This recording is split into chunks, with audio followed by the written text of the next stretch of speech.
Italy গমনেচ্ছুদের জন্য 2026 সালটি একটি বড় সম্ভাবনার বছর হিসেবে দেখা দিচ্ছে। যদিও আবেদন প্রক্রিয়া আগের চেয়ে কিছুটা জটিল ও নিয়মকেন্দ্রিক করা হয়েছে, তবে ইতালির নতুন ডিক্রেটো ফ্লাসি বা শ্রম অভিবাসন নীতির কারণে যোগ্য প্রার্থীদের জন্য সুযোগ এখন অনেক বেশি। ফেব্রুয়ারি 2026-এর সর্বশেষ তথ্য অনুযায়ী আপডেটগুলো নিচে দেওয়া হলো।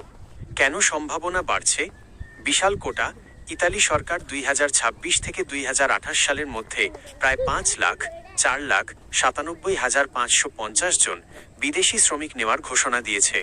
এর মধ্যে শুধুমাত্র 2026 সালেই নেওয়া হবে 1,64,850 জন। কড়াকড়িতে সুবিধা, আবাসন সনদ ও নথিপত্রের ক্ষেত্রে কড়াকড়ি বাড়ায় এবার ঢালাওভাবে ভুয়া আবেদন করার সুযোগ কমেছে। ফলে যারা সঠিক নিয়ম মেনে এবং বৈধ নিয়োগদাতার মাধ্যমে আবেদন করেছেন তাদের ভিসা পাওয়ার হার, সাকসেস রেট আগের চেয়ে অনেক বাড়বে। বাংলাদেশিদের জন্য বিশেষ সুযোগ। বাংলাদেশ সহ নির্দিষ্ট কিছু দেশের নাগরিকদের জন্য আলাদা কোটা বরাদ্দ রয়েছে। বিশেষ করে কৃষি, পর্যটন, নির্মাণ এবং ডোমেস্টিক গৃহস্থালী খাতে বাংলাদেশিদের ব্যাপক চাহিদা রয়েছে। গুরুত্বপূর্ণ তারিখ ও আপডেট। 2026 ইতালিতে আবেদন করার জন্য নির্দিষ্ট ক্লিক ডেগুলো ইতিমধ্যেই শুরু হয়ে গেছে। 12 জানুয়ারি কৃষি খাতের জন্য আবেদন, 9 ফেব্রুয়ারি পর্যটন ও হোটেল খাতের কোটা বরাদ্দ, 16 ও 18 ফেব্রুয়ারি নন সিজনাল, নির্মাণ, লজিস্টিক্স ও ফ্যামিলি কেয়ার সেক্টরের আবেদন সম্পন্ন হয়েছে।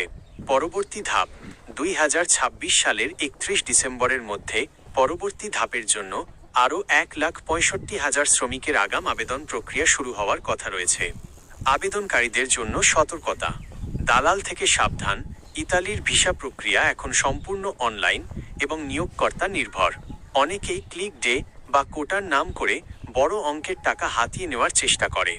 মনে রাখবেন, ইতালির নিয়োগকর্তা যদি আপনার নামে নুল্লা ওস্তা বা অনুমতিপত্র বের করতে পারেন, তবেই আপনি ভিসার জন্য যোগ্য হবেন।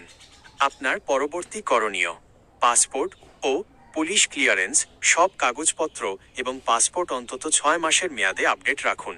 ভিএফএস অ্যাপয়েন্টমেন্ট, নুল্লা ওস্তা পাওয়ার পর ভিএফএস গ্লোবাল থেকে দ্রুত অ্যাপয়েন্টমেন্ট নেওয়ার জন্য তাদের ওয়েবসাইট নিয়মিত চেক করুন। আপনি কি কোনো নির্দিষ্ট খাতের, যেমন কৃষি বা কনস্ট্রাকশন, ভিসার প্রয়োজনীয় নথিপত্র বা খরচ সম্পর্কে বিস্তারিত জানতে চান?